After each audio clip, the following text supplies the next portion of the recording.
Bom dia, pessoal, tudo bem?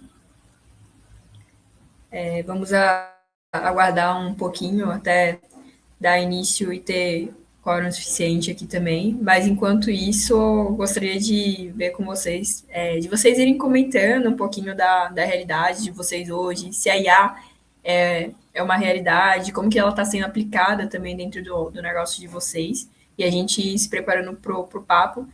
Aproveitem também para fazer perguntas no chat, e a gente vai respondendo também ao longo ali, fazendo sentido com cada tópico, mas também ao final a gente separou um tempinho para a gente bater um papo. Então vai ser bem proveitoso contar com vocês aqui hoje. Dando um pouquinho de contexto também, meu nome é Juliana, eu sou Head de Estratégia aqui na Hunter Stack, vou estar mediando com vocês esse papo que está em alta e eu acho que é um papo super interessante. Então, sei que algumas pessoas eu tive a oportunidade de estar conversando ali em paralelo também durante essa semana, fazendo convite, algumas até aprofundei um pouco sobre temas sobre segurança, então é muito legal ter vocês aqui e receber vocês. Só vamos aguardar mais uns 2 minutinhos e aí a gente já inicia aqui o nosso papo.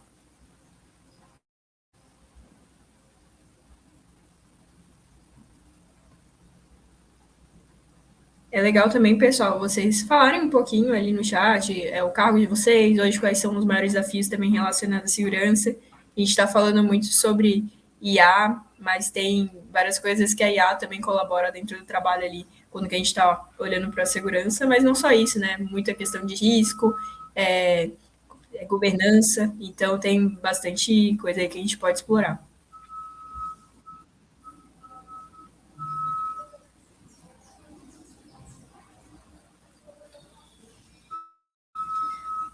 Bom, pessoal, para a gente ser religioso aqui com o nosso tempo e também a gente ter bastante proveito aqui, vou começar a iniciar. A gente vai chamar a Michelle também daqui a pouquinho, mas antes de tudo, sejam muito bem-vindos. Como que eu comentei, eu sou a Juliana, eu sou Head de Estratégia aqui na Hunter Stack. Hoje a gente vai estar aqui com a Michelle, que é a nossa CEO.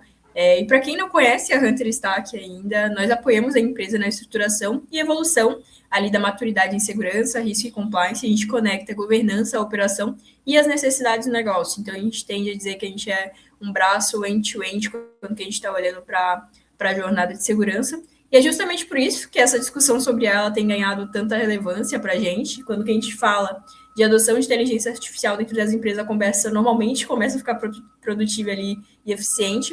Mas a gente também está entrando em uma fase que os agentes deixam de apenas responder perguntas e começam a acessar sistemas, consultar informações e executar ações também. Isso muda bastante a discussão sobre risco e segurança, governança, e hoje a gente quer explorar justamente o que muda nesse cenário, quais os riscos que começam a aparecer e como as empresas podem se preparar sem transformar a governança em uma barreira ali para a inovação. Então, além de tudo, hoje a gente está em uma conversa que é muito sobre autonomia, segurança e responsabilidade na adoção dos agentes de IA. E é por isso que eu quero convidar a nossa CEO, Michelle, para estar apresentando um pouquinho dela também e batendo esse papo aqui com a gente. Bom dia, Michelle, seja bem-vinda. Bom dia, Juliana, bom dia a todos. Prazer estar conversando com vocês aqui, retomando os webinars da Hunter Stack depois de um ano. Muito obrigada a toda a equipe que trabalhou aí. E vão ser 45 minutos, uma hora aí, de um bate-papo muito bacana, né? Que a gente começou, na verdade, há umas 2 semanas, quando eu fui para São Paulo, no IA Fórum da Headline, né, um fundo de investimento que juntou vários founders justamente para discutir sobre esse tema. Então, esse bate-papo é uma extensão de muito do que a gente já conversou lá, trazendo aqui para o LinkedIn, para o virtual, para os nossos clientes, etc. Boa, Michelle. Eu acho então, para a gente começar a dar um pontapé no nosso papo, e que eu acho que é uma pergunta bem interessante também o que realmente muda quando a gente sai de uma IA que ela apenas responde ou apoia tarefas para uma IA que de fato, né, passa a executar ações dentro da empresa? O que de fato causa esse impacto hoje quando a gente está olhando para esse cenário? Boa. Acho que essa é a pergunta certa para a gente começar, criando o contexto, né, do cenário que a gente estava vivendo. Até pouco tempo atrás, quando a gente falava de inteligência artificial dentro das empresas, a gente estava falando de uma IA generativa, de um assistente. Você pergunta, ele responde, e a decisão sobre o que fazer com aquela resposta continuava sendo humana. O risco nesse cenário era muito pequeno, porque ele ficava concentrado na informação. Ela podia estar errada, incompleta, mas o dano dependia da pessoa agir em cima daquela informação que ela recebeu. Esse cenário muda quando a gente passa a operar como agentes, né? Ele não só responde, ele tem acesso a sistemas, como você bem colocou, acesso a banco de dados, dispara uma chamada de API, envia um e-mail, né? O risco migra da informação para uma ação em nome da empresa. E essa ação, diferente do texto, ela tem consequência. Ela mexe em dados reais, em sistema em produção, em decisões de negócio, em decisões da vida de terceiros, quando a gente está falando, por exemplo, de avaliações de exames médicos. Eu acho que é bacana a gente utilizar uma analogia muito simples, né? Um chat tradicional, ele é um estagiário muito inteligente, sentado numa mesa respondendo as suas perguntas. Já um agente é esse mesmo estagiário com a chave do escritório, a senha do banco de dados, o cartão de crédito da empresa e tomando as decisões no seu nome. Você fala, vai lá resolver o problema. Tem um ganho de produtividade muito grande, mas existe um risco também associado a isso, que é que ele cresce na mesma proporção. E a gente não está falando aqui de um exagero teórico, né? Em junho desse ano, a gente teve o caso da Hugging Face, que é um caso muito concreto. Os agentes da OpenAI, eles estavam sendo testados ali num ambiente isolado e sem acesso à internet. Eles encontraram uma tarefa que eles não conseguiam resolver. Em vez de travar e pedir, falar, olha, não consigo mais, eles encontraram um jeito de resolver o problema. O que eles fizeram? Eles exploraram uma vulnerabilidade zero day que tinha no sistema, contornaram as restrições de acesso à internet da infraestrutura e a partir daí eles acabaram invadindo os servidores da Hugging Face, que é uma outra empresa de modelos de IA. Ninguém pediu para esse agente fazer isso, ele simplesmente tratou a restrição como um obstáculo que precisava ser contornado. Com isso, ele acabou gerando um ataque, né, de uma empresa contra a outra. E é nessa mudança que a gente está nesse momento. Aí ela não vai só responder. Né? Numa resposta ruim, o pior cenário é se você tomar uma ação com base naquela resposta ruim. Quando a gente está falando disso, é um ataque que ninguém autorizou. Né? E aí a gente tem dois frameworks muito bacanas para a gente acompanhar ao longo desse bate-papo, que são a ISO 42001 e o EU AI Act, que eles tratam justamente sobre essa governança de inteligência artificial, né? Como ela precisa ter uma supervisão humana como um ciclo, pela central desse ciclo de vida da inteligência artificial. Boa, Michelle. Então a gente pode falar que o salto, né, ele não é apenas tecnológico, né? Ele também é um salto de responsabilidade e de risco operacional, quando a gente está olhando para esse novo cenário dessa adoção de IA dentro das empresas. Conectando a esse tópico também, quando que a gente, um agente ele passa a acessar esses sistemas, dados, processos internos, quais os principais riscos que uma empresa deveria enxergar primeiro quando que a gente está olhando, né, para uma ordem de prioridade dessa adoção também desses agentes? Boa. Acho que a gente tem aqui 6 frentes de riscos. A primeira é com relação ao acesso excessivo. Imagina que um agente criado para fazer uma tarefa específica, por exemplo, responder às dúvidas de clientes, ele deveria ter o acesso só a uma base de perguntas e respostas. Talvez o histórico de perguntas e respostas que já ocorreram no passado. Mas muitas vezes as empresas acabam dando acesso a todo o CRM, porque é mais fácil integrar um sistema com acesso total do que ir ali desenhando as permissões granulares.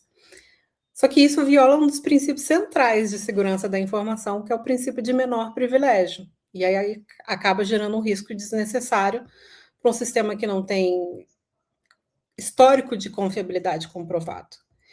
O segundo risco que a gente pode trazer é com relação à exposição indevida a dados sensíveis.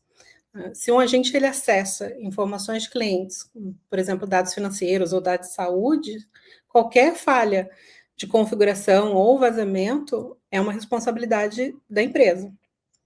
E no Brasil, mais uma vez, isso não é só uma questão teórica. Aqui a gente está colocando a LGPD para jogo, quando a gente fala de decisões automatizadas. O artigo 20 da lei, ela garante que o titular do dado, ele possa pedir as revisões das decisões tomadas com base em tratamento automatizado por uma inteligência artificial, no caso de uma análise de crédito ou uma triagem de currículo, por exemplo. E aí fica a pergunta para as empresas: será que essas empresas são capazes de demonstrar quais foram as decisões de negócios que foram tomadas por inteligência artificial baseado no uso desses dados sensíveis? Porque, senão, elas estão ferindo uma lei brasileira, a LGPD.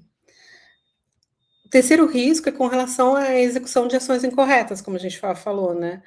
A gente parece que está fazendo alguma coisa certa, mas foi baseado num contexto incompleto ali da empresa, ou uma alucinação no modelo. E, mais uma vez, essa responsabilidade é da empresa, a gente não pode terceirizar essa responsabilidade para o agente, para o modelo. E aí, a quarta, ela está ligada com o que eu falei antes, que é a falta de rastreabilidade. Se o agente agiu, mas ninguém registrou o que ele fez, com qual dado, sobre qual permissão, mais uma vez, a empresa perde essa capacidade de agir. Né? E aí a gente volta lá no exemplo do Rogue Face. O que mais chamou a atenção da gente naquela invasão não foi constatar que os agentes chegaram, né, e tomaram a ação. Eles, além disso, criaram um fórum improvisado dentro do próprio sistema para cooperar entre si e deixar instruções para versões futuras deles sobre como contornar ali as restrições do OpenAI. É engraçado ver que a inteligência artificial criou a rastreabilidade, mas os humanos não tinham. Né? Então, ela está ultrapassando as nossas capacidades muito rápido. Né? E aí, analisando esse caso, ninguém desenhou aquele comportamento. Então, a gente não tinha como verificar como ele chegou naquele comportamento. E não tinha nenhum monitoramento de um outro agente adversarial ali contestando as decisões do agente que fez a invasão. Então, isso são questões importantes, sabe? A própria inteligência artificial está criando rastreabilidade, mas nós não. E aí eu acho que a quinta linha de risco é com relação à integração com sistemas. A gente está integrando ERP, CRM, emissão de notas fiscais. Inclusive, teve um incidente, uma notícia esses dias que demonstrou qual é a nossa grande preocupação. Acho que todo mundo aqui utiliza aquelas transcrições de reuniões. Né? E uma notícia recente foi que acharam mais de 180 milhões de transcrições de reuniões vazadas na Deep Web. Então, imagina isso, claro, reuniões de empresa já é um dado sensível, já é um dado estratégico que está vazando, mas vão levar isso para um prontuário médico, né? Então fica ainda mais preocupante. E aí a sexta, para finalizar, é a dependência excessiva que a gente está tendo em cima de inteligência artificial, que vai trazer, claro, muita produtividade, mas até onde a gente vai perder a nossa capacidade de agir. Né? Então, a gente tem riscos também estratégicos e operacionais. Se você depende muito da inteligência artificial, mas você não tem um sistema humano, um sistema organizacional para repor aquela inteligência artificial, você está correndo, a empresa está correndo risco. Eu acho que a gente tem 3 perguntas aí a serem feitas, né? Quando a gente vai avaliar essas questões de riscos. Que inteligência artificial a gente está utilizando?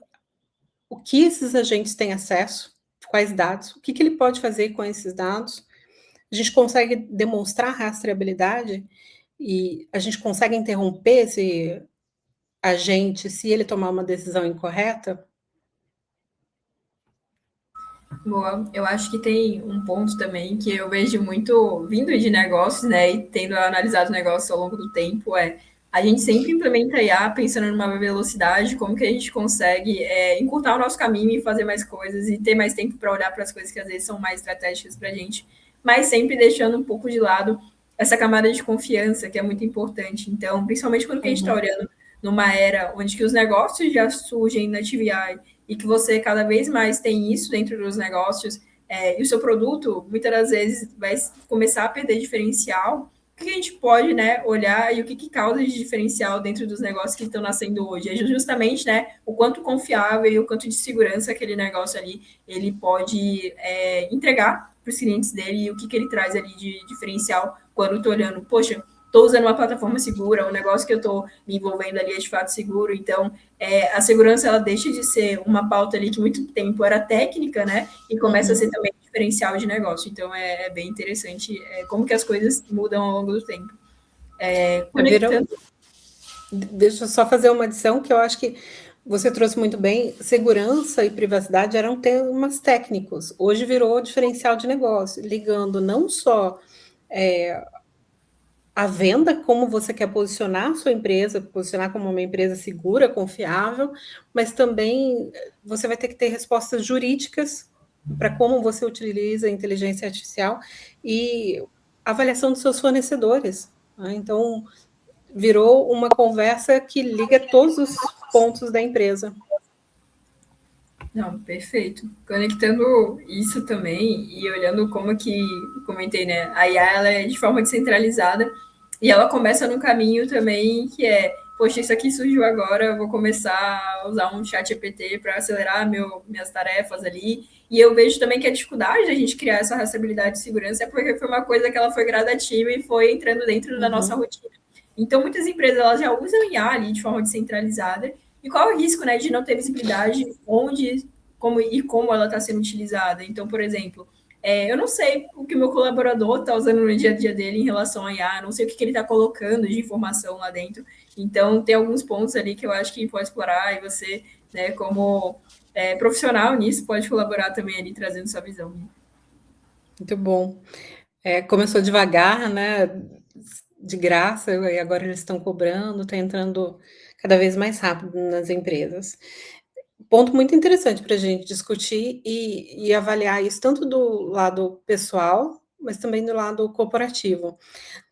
Do lado corporativo, esse é o problema clássico que a gente chama de Shadow IT, só que agora com um agravante, né? O Shadow AI, inteligência artificial, que ninguém sabe o que está sendo utilizado. Você falou muito bem que a gente tem times inteiros, marketing, jurídico, financeiro e RH, testando ferramentas de IA generativa e também agora agentes. Né? Já houveram várias discussões no mercado sobre decisões de inteligência artificial de grandes plataformas, e como isso impacta o mercado. Mas trazendo de novo para o problema de não ter visibilidade, eu acho que o primeiro problema e o mais óbvio é o dado corporativo saindo para fora do perímetro da empresa, indo para uma ferramenta que não foi avaliada nem homologada, né, e que isso pode ter cláusulas de uso ali que permitam com que seus dados sejam treinados no modelo e uma questão que o seu jurídico não avaliou, né? Ou se o seu funcionário está utilizando a inteligência artificial particular dele, aquela gratuita, que você nem tem visibilidade disso. Né? Isso é uma questão crítica, porque, principalmente para setores regulados, para instituições financeiras no Brasil, por exemplo, a gente tem as resoluções do CMN, e que já exigem que a instituição saiba exatamente onde é que os dados estão e garanta o direito do titular de saber qual é o provedor de nuvem, o provedor de processamento. Né? Isso vale muito para os provedores de inteligência artificial. Né? Se você está dentro de um contrato, por exemplo, corporativo, o teu cliente vai querer saber qual é o modelo que você está utilizando, qual é a empresa que você está utilizando, e aí a gente pode explorar essa discussão ainda mais, mas eu vou tentar ser muito concisa aqui, porque se a gente for avaliar, eu estou utilizando uma inteligência artificial no modelo chinês, um modelo russo, a gente já entra em questões geopolíticas, mas vamos nos centrar aqui nos riscos para a empresa, né, dessa falta de visibilidade. Se ninguém sabe qual IA está sendo utilizada e como ela está sendo utilizada, ninguém consegue cumprir uma exigência das regulamentações, das leis e também dos seus clientes. Acho que o segundo problema também muito óbvio é que ninguém consegue avaliar um risco se não sabe que ele existe. Se você não sabe se o teu colaborador está utilizando uma inteligência artificial particular ou instalou no próprio computador uma inteligência artificial e está processando ali os dados. O terceiro é com relação à auditoria e conformidade, né? Como eu falei, quando chega uma due diligence de um cliente gigante ou de um regulador, aparece uma inteligência artificial que está sendo usada sem nenhum registro, isso não é uma falha pontual, é evidência de que a empresa não tem governança de inteligência artificial, mas também de segurança e privacidade. Isso é uma questão séria, né? Seja pela ótica, como eu falei, dessas regulamentações, mas também pela ISO 42001 e as PLs que estão sendo estudadas aqui no Brasil. Por exemplo, a gente tem a 2338, que regula o uso de inteligência artificial pelas empresas aqui no Brasil, né? Que ela é um espelho do AI Act da União Europeia. Né? E todas elas têm o mesmo ponto, que é o que a gente está discutindo aqui, visibilidade. O primeiro ponto é a gente ter mapeamento e inventário do que está sendo utilizado.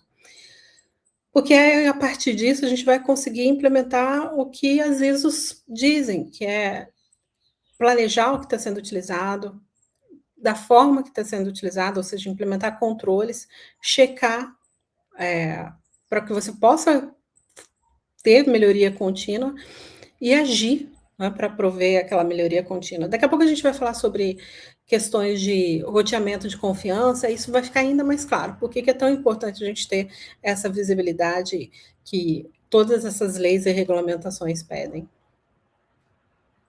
Eu acho que um ponto legal que você trouxe é não dá para governar aquilo que a gente não sabe que existe. Então, esse é um ponto bem bacana, assim. Mas acho também que a gente está muito no mundo do que a gente olha, né, e o que são as dores hoje que está acontecendo.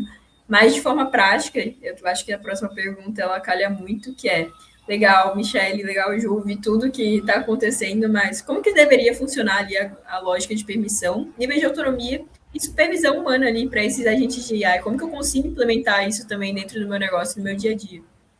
Boa. Acho que tem até um comentário aqui do Marcelo Medeiros no chat. Ele está falando que as questões de permissões que os agentes de IA recebem podem evitar problemas de vazamento, inclusive internamente. Vamos falar sobre isso. Marcelo, obrigada pela contribuição. Se você quiser contribuir mais, fica à vontade para entrar aí na conversa. E eu acho que a gente tem que pensar nisso não como um interruptor de liga e desliga, né? Tudo ou nada, a IA tem acesso ou não tem, mas sim como uma escada. A gente começou esse bate-papo falando sobre a questão do princípio do menor privilégio, né, que não é novidade nenhuma para quem trabalha com segurança da informação. O problema é que a gente não resolveu o problema de segurança da informação e a gente está trazendo inteligência artificial para potencializar o cenário que não está sendo governado. A gente vai chegar lá, vamos por partes, como diria o Jack. Vamos aplicar isso num agente. Ele vai ter que ter acesso, como o Marcelo falou, exatamente às questões que ele precisa. Permissão de escrita, leitura no banco de dados, por exemplo, de pagamentos. O segundo degrau de permissionamento é reconhecer que nem toda atividade merece o mesmo nível de autonomia. Foi o que eu falei sobre o roteamento de confiança, eu gosto bastante dele, né, que é um framework que te permite pensar sobre como estruturar a sua operação de inteligência artificial com segurança e governança. O roteamento por confiança, ele fala o seguinte: quando você tem alta confiança numa tarefa que vai ser executada pela inteligência artificial e que ela tem baixo risco, por exemplo, as IA generativas, você não precisa ter muito controle. Ela executa e registra o log e está tudo certo. Claro, você precisa ter o controle do que está sendo enviado de dados pessoais ali para aquele chat. Mas você tem uma alta confiança de que a resposta dela vai ser boa, né? Melhoraram muito os modelos nos últimos anos. Aí agora você tem um nível de confiança média, ou que o risco é muito mais alto. Vamos colocar aí como exemplo a resposta a um incidente de segurança. Hoje existem ferramentas que, como a Darktrace, por exemplo, que ela já faz, a inteligência artificial já faz o processamento, a avaliação do incidente de segurança e ele toma ação para você. Nesse caso, você pode configurar a inteligência artificial não para tomar toda a ação, mas para te enviar para um humano a decisão que precisa ser feita. É o que a gente chama de human in the loop. Tanto a ISO 42001 quanto o AI Act da União Europeia e depois o PL 38, acho que é 2338, não me lembro o número agora, aqui que vai ser implementado no Brasil, eles pedem, né, esse nível de checagem. Tenha um humano no processo se houver uma confiança média ou um risco muito alto. E aí a gente tem o terceiro degrau dessa escada de confiança, que é quando a gente tem uma confiança baixa, ou a gente está falando de uma decisão muito crítica, uma decisão judicial, um diagnóstico médico. Será que a gente deveria agir sozinho nessa questão? Ou realmente é uma tarefa de um humano? Nesse caso, eu gosto de pensar muito no viés de confirmação. Né? É aquela tendência do ser humano a buscar confirmação de algo que ele já conhece, de uma informação que ele recebeu. Pensa num diagnóstico médico, por exemplo. A gente está passando por um exame e a inteligência artificial aponta para um possível câncer. Mesmo que o médico ainda entre no loop para confirmar, ele vai com uma ótica enviesada, ele vai ali para procurar o câncer. Então, eu fico me perguntando se nessas decisões críticas a gente realmente deveria ter uma inteligência artificial ali. Claro que você vai ter ganho de produtividade, mas o risco de ter um diagnóstico errado é muito grande. Né? Mas o ponto aqui é muito mais o roteamento de confiança, né? Essa escala de confiança de quando você deixar a inteligência artificial e os agentes agirem sozinhos. E aí, deixa eu só finalizar rapidamente, que eu acho que tem uma questão muito boa aqui, que é você entender que essa autonomia ela não precisa ser fixa. Né? Você analisar o teu histórico é justamente isso, para você evoluir, conforme a maturidade dos seus controles vão sendo implementados. Então, antigamente a gente não tinha confiança nenhuma nas respostas do chat. Né? Uma imagem gerada era muito mais com uma qualidade menor. Isso vai acontecer também com os agentes. Então, nós estamos só no começo de um desenvolvimento, mas um desenvolvimento que precisa ser governado. Vai lá, Jô. Não, legal. Eu acho que um ponto também é que é muito bacana quando tudo tá acontecendo, a gente está criando velocidade, as coisas estão dando certo, mas nem tudo às vezes vai dar certo. E eu acho que é um pouco disso também quando que a gente traz a questão de quando um agente ele toma uma decisão ou executa uma ação errada, como que a gente pensa em responsabilidade e rastreabilidade? Porque até o momento que ele está executando e fazendo tudo ali dentro do correto é muito bacana, a gente ganha velocidade, mas e quando isso deixa de ser uma realidade e aí a gente se encontra e se depara com um problema? Quem é o responsável por essa ação? Boa. Complementando a resposta anterior, a gente falou sobre essa escala, né, de confiança da inteligência artificial, e eu acho que o último ponto dessa escala de confiança tem que ser o que a gente chama de kill switch. É você ser capaz de interromper o agente que está tomando aquela ação. Até porque, e aí, respondendo a tua pergunta, a gente tomou uma decisão errada. Você não conseguiu matar, não conseguiu parar a ação. Por exemplo, o ataque que aconteceu há alguns meses. Esse é um dos pontos mais delicados, né? Porque as leis que eu citei antes, o seguro, a governança, elas vão punir os CNPJs e não o CPF. Não existe punição ao modelo de linguagem, né? Não existe punição ao teu terceiro que forneceu aquele agente.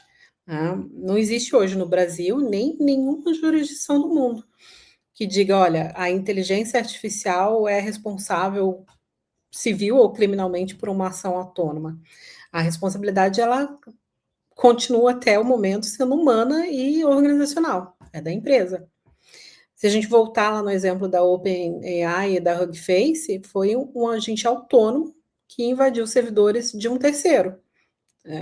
Executou milhares de ações não autorizadas, não solicitadas, explorou uma vulnerabilidade zero day e invadiu o sistema. É um ato criminal.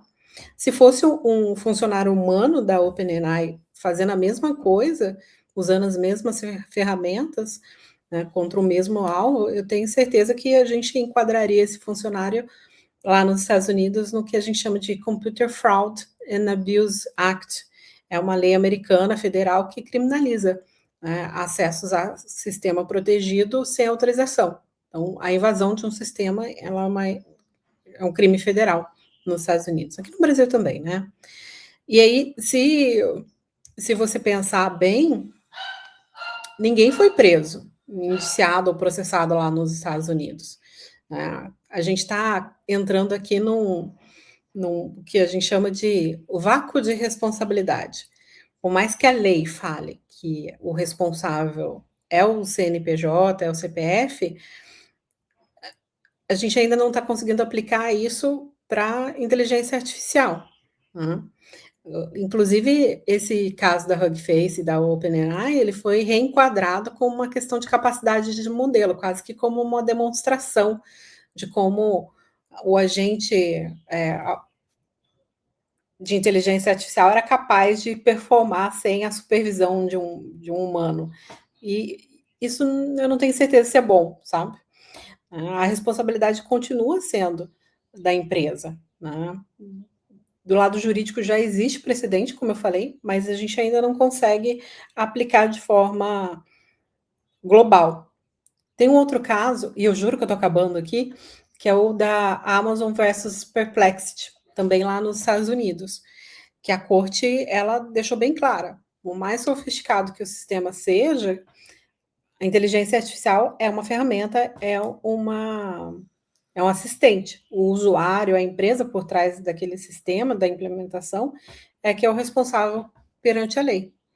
Eu já falei sobre a LGPD e a PL 2338, que falam justamente sobre isso.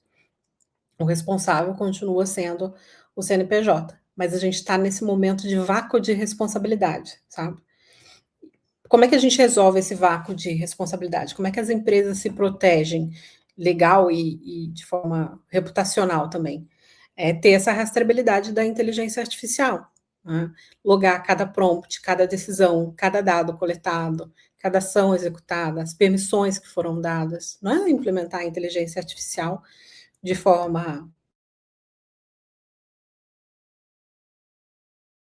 um auditor, um regulador, como é que governando aquela inteligência artificial, se ela está segura, né? Se ela fez, se foi feita a devida diligência aí, a due diligence que a gente chama, tanto dos seus modelos internos, dos seus agentes internos, quanto dos seus fornecedores.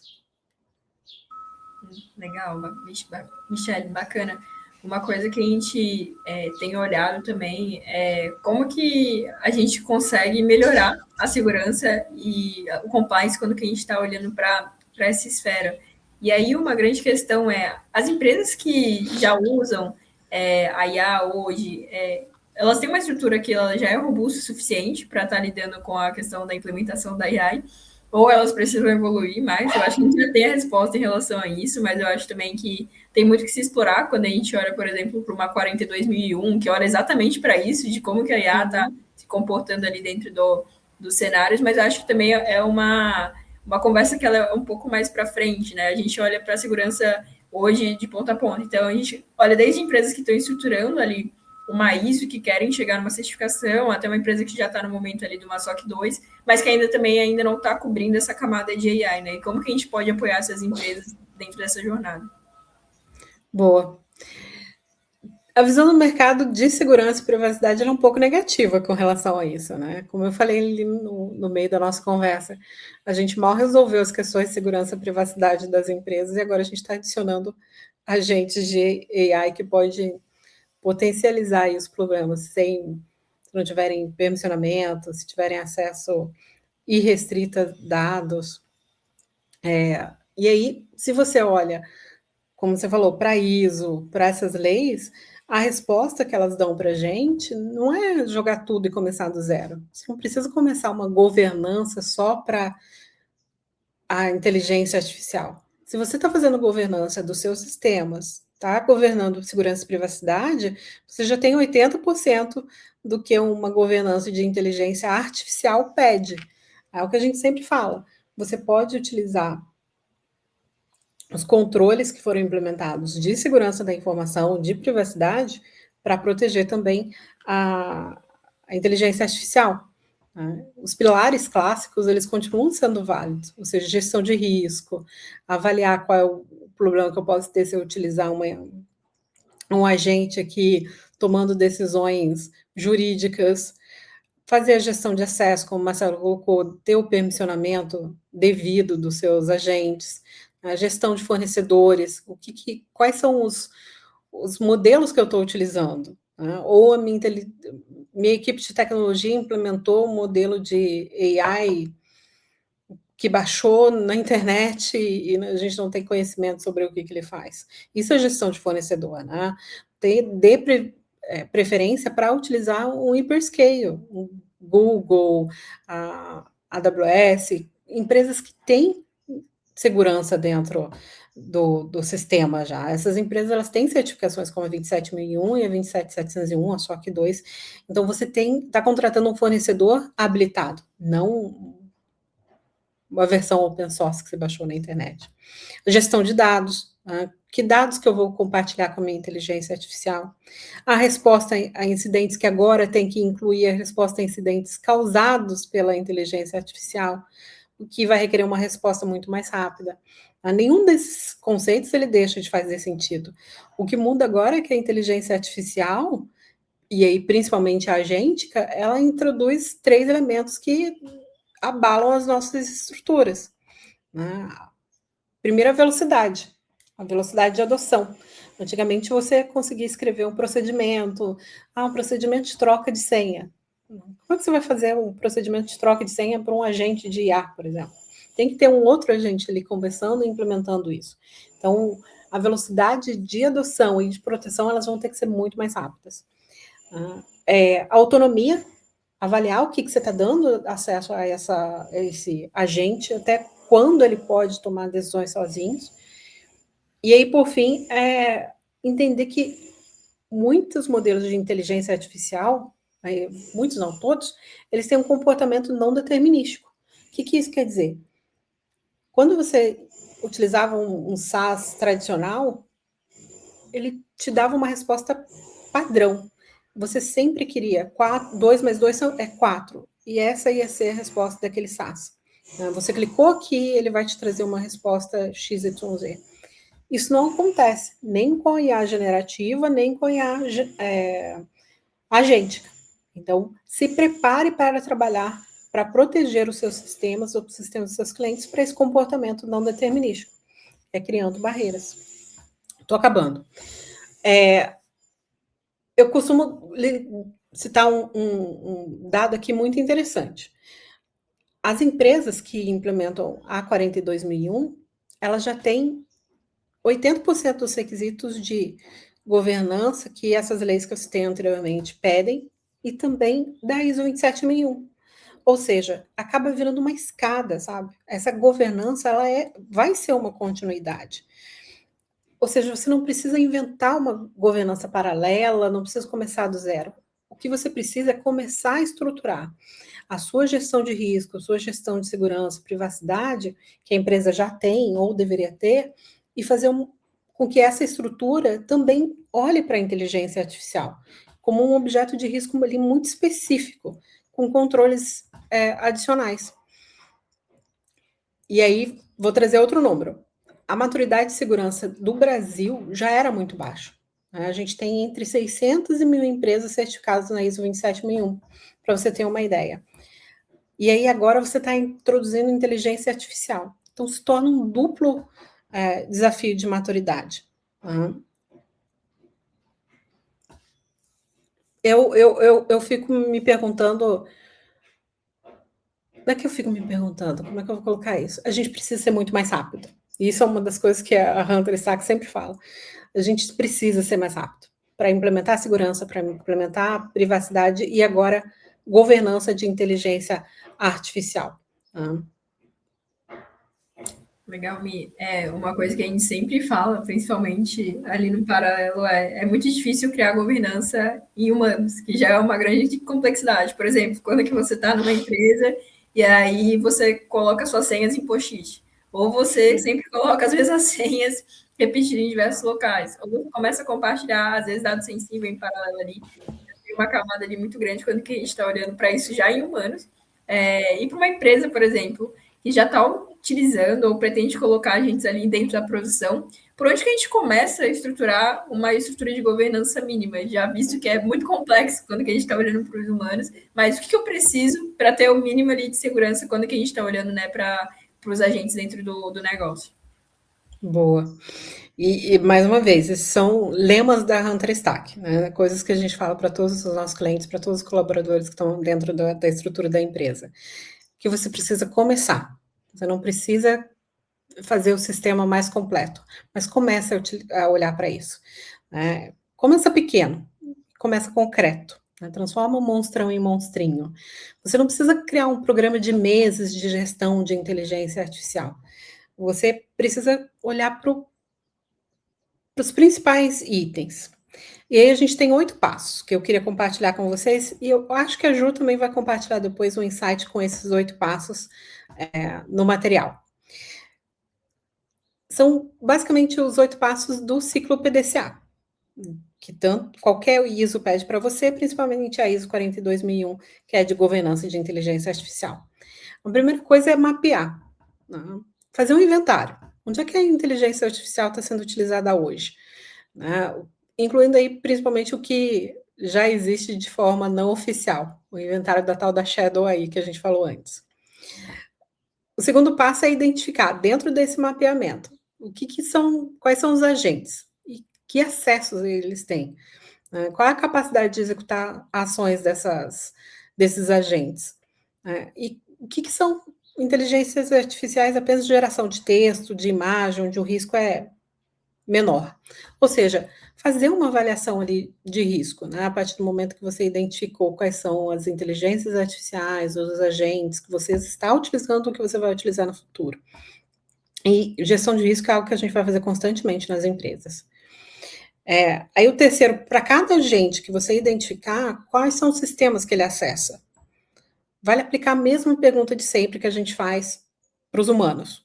Quais são os dados sensíveis que passam ali? Que dados saem da minha operação? Que dados saem da minha jurisdição? Tem um caso interessante de um cliente que está acontecendo essa semana, que eles foram atacados utilizando inteligência artificial por um funcionário interno, só que esse funcionário está na Rússia e ele não vai conseguir responder. Ele não vai conseguir ir atrás desse funcionário porque o cliente está na Europa, o funcionário está na Rússia, independente de ter sido humano ou inteligência artificial, ali ultrapassou a jurisdição. Então, a gente vê que os problemas que a gente tinha de segurança e privacidade, eles também permanecem quando a gente adota a inteligência artificial. E aí, o quarto passo é com relação a classificar esses usos por risco. Né? Aquela lógica que eu falei antes da questão a rota de confiança. Eu tenho alta confiança nesse uso, eu tenho uma confiança menor, e aí classificar de acordo com o risco. Esse risco é inaceitável? É aceitável, limitado? É um risco mínimo? Né? E aí você pode aplicar a questão de trazer o humano para o loop. E aí eu acho que uma coisa bacana que a gente acabou esquecendo de mencionar, Ju, é que quando você avalia essa questão a rota de confiança, esse problema que a gente sempre fala que você vai ter que escolher entre inteligência, entre segurança e produtividade, ele é eliminado. Porque dá para você ter produtividade, ter escala em sistemas de alta confiança, e você ir reduzindo essa produtividade conforme você tem um risco maior. Tá? Então, é um nivelamento ali daquelas expectativas entre produtividade e risco. E aí, o quinto é definir responsáveis claros. mesmo que o processo esteja sendo executado por um agente de inteligência artificial, tem que ter um gerente daquele processo ali, né? A gente não pode só terceirizar. O sexto é estabelecer esses níveis de acesso e autonomia. Mais uma vez, aquele modelo de confiança que a gente falou, né? E transformar isso em permissões, acesso a dados e etc. O sétimo é criar logs do sistema. Né? O que essa inteligência artificial está acessando? Como é que ela chegou àquela decisão? Para que você possa apresentar essa rastreabilidade caso você precise no futuro. E aí, o oitavo, reforçar o que eu falei antes, a avaliação de riscos, a avaliação desses controles, ele vai acontecer de tempos em tempos. Isso é uma prática que grandes empresas fazem, a avaliação de risco constante, e que aquelas leis e os frameworks regulatórios que eu trouxe reforçam. Né? Os modelos, os agentes, eles estão evoluindo rápido demais. Se você fosse fazer uma avaliação de risco no passado, você ia ter uma decisão muito diferente da que você tem hoje. E que você pode continuar fazendo essa avaliação de risco de acordo com o histórico que você tem de acertos. Dentro da minha empresa, eu consigo ver que dá para criar texto, fazer revisão de contratos de forma muito sem atritos, né? Não precisa de revisão constante, com inteligência artificial. Mas uma decisão financeira, uma decisão médica já requer. Pode ser que no futuro isso mude e está tudo bem. Né? A inovação ela não precisa travar segurança e privacidade. E ninguém quer isso. Não é isso que a gente está falando aqui. O que a gente está falando é que essa inovação ela precisa acontecer de forma rápida, só que a gente precisa, ao mesmo tempo, trazer de forma muito rápida segurança e privacidade para esse processo. Não, legal, Mi. E eu acho que um ponto também, principalmente quando que a gente conversa, às vezes, com clientes ou negócios que estão ali relacionando com a gente para virarem potenciais clientes, eu ainda estou numa situação muito desestruturada e eu quero aprender a fazer isso, e também tem a situação de eu preciso fazer isso tudo agora. E aí você vê clientes que querem colocar ISO 27001, querem colocar SOC 2, tudo no mesmo barco ao mesmo tempo. E a gente entende também que a velocidade ela precisa existir, mas ela também precisa ser coordenada para vocês entenderem e também, né, ter um processo ali que ele seja visível e interessante ao longo do tempo para você conseguir entender aquele racional ali por trás. Então, muitas das vezes chegam, vocês realizam pen teste e tá tudo bem, pessoal, fazer o pen teste, mas o gap analysis dele é muito interessante e você entender primeiro o que você precisa corrigir, e às vezes você não vai precisar corrigir tudo que aparece dentro da norma, porque seu negócio ele é específico, ele está dentro do setor, ele tem um mercado ali que tem coisas que são mais importantes, e que depois, quando que você realizar o gap, corrigir aquilo que você precisa corrigir. E fazer um pen teste, você vai ver que ele está muito mais alinhado do que fazer um pen teste inicial, quando você ainda precisa estruturar muita coisa. Então, a gente também vê esse momento de a gente precisa ser rápido, mas a gente também precisa ser ordenado dentro das ações que a gente está fazendo, olhando ali para a segurança. Exatamente. A gente está caminhando para o finalmente aqui, pessoal, e aí eu vou pedir também para vocês colocarem perguntas ou comentários, mas antes eu quero fazer uma pergunta que eu acho que é bem interessante para a Michelle, que é, olhando para os 2 ou 3 anos, qual que você acha que vai ser a maior mudança da forma que as empresas ali governam a IA? Eu vou responder a sua pergunta, mas primeiro eu queria fazer alguns comentários interessantes, curiosidades. Hoje eu acordei e pedi para o Claude, claro, a gente também utiliza inteligência artificial na Hunter Stack, para ele me ajudar a me preparar aqui para o webinar. E aí eu vi que houve uma mudança no modelo. Antigamente ele te perguntava se você queria, olha, eu preciso ter acesso à pasta XYZ, confirma, posso somente nesse momento, sempre, etc. E agora eles lançaram um modo automático, em que, se você quiser, o Claude não vai te fazer mais nenhuma pergunta. Eu coloquei não. Falei, não me pergunte sempre, eu quero continuar tendo controle sobre o que você faz aqui em cima do meu computador. E aí, daqui a pouco ele começou a me perguntar, a pedir acesso às minhas fotos, a pedir acesso a músicas. Ok, nada muito sério, mas muito diferente da operação que estava sendo feita ali. Então, isso é uma coisa, curiosidade para vocês ficarem atentos com relação a mudanças, que é totalmente diferente do que a gente estava falando. E aí, trazer uma notícia boa. A gente falou sobre tem acesso, monitore, não deixe os seus dados serem testados.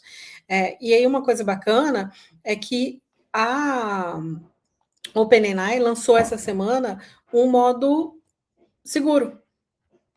Deixa eu, inclusive, achar a nota aqui que eu separei para escrever para você, para falar com vocês. Ó, é o Zero Data Retention, nos modelos de ponta, dos modelos mais avançados, que as empresas vão plugar via API dentro do próprio sistema, e aí os seus dados não vão ficar guardados depois que a tarefa roda. Né? E tem uma outra funcionalidade muito bacana que eles estão colocando nesses modelos mais avançados, que é o Private Safety Processing. O que isso significa na prática? O seu dado fica criptografado com uma chave que só você controla, ou seja, nem a OpenAI vai conseguir abrir o conteúdo. Então, você vai poder utilizar os seus agentes, a IA generativa, de forma anonimizada. Isso é muito bacana, mas eu imagino que tem um preço. Vou pesquisar mais e mantenho vocês informados sobre esse assunto no LinkedIn, tanto da Hunter Stack quanto no meu. Ju, você me perguntou sobre o que vai acontecer nos próximos anos, né? Cara, difícil essa pergunta, né? Porque há um ano atrás a gente achava que a gente ia utilizar inteligência artificial só generativa e agora a gente que já está substituindo aí muitos dos processos que a gente tem, processos humanos. Então, essa é uma pergunta que a resposta ela tem a tendência a ser perdida muito rápido, mas minhas opiniões. Bom, eu acho que a mudança de perguntas sobre estamos utilizando IA, qual IA, ela vai acontecer muito rapidamente. As empresas vão ter que ter esse controle sobre quais modelos estão rodando, quais agentes estão rodando ali na máquina do colaborador, dentro dos sistemas da empresa. Então, isso não vai ser mais uma pergunta que vai ficar restrita ao time de tecnologia. E a inteligência artificial, ela vai deixar de ser essa ferramenta, né, e vai passar a ser tratada como parte da infraestrutura da empresa. No mesmo patamar que hoje a gente fala sobre ERP ou um core binário, né? Isso aí vai mudar completamente as perguntas que os comitês, por exemplo, de riscos fazem. Como eu falei, hoje a pergunta é quais IA nós usamos? E as perguntas, daqui a pouco, elas vão ter que ser diferentes, vão ter que ser os nossos agentes estão executando que ações? Com quais dados? Qual o nível de permissão? É uma pergunta de mudança de inventário para uma mudança de controle operacional. Então, eu acho que isso vai acontecer nos próximos 6 meses, essas mudanças todas que eu estou falando. Né? Você ter a governança em cima da inteligência artificial, até porque todas essas regulamentações que eu falei, elas já estão entrando em vigor e vai acontecer aqui no Brasil também. O AI Act da União Europeia entrou em vigor de forma escalonada e agora aqui no Brasil vai acontecer um espelhamento com essa PL 2338, o que a gente chama de efeito Bruxelas. Aconteceu com a LGPD e vai acontecer novamente, que é a gente espelhar a regulamentação europeia, porque as empresas multinacionais, elas não vão querer manter 2 padrões diferentes. Eu tenho a LGPD e a GDPR. Não, elas vão ser muito parecidas. Então, qualquer lei que o Brasil adote de uso de inteligência artificial vai ser muito parecida com o AI Act lá da União Europeia. As empresas brasileiras, elas vão ter que ser reguladas da mesma forma que as multinacionais. E aí, eu acho que o ponto mais importante para o nosso mercado, para o mercado de GRC, segurança, compliance, é que o nosso modelo de governança, que hoje ele é uma foto, ele não vai conseguir mais responder esse cenário novo. Né?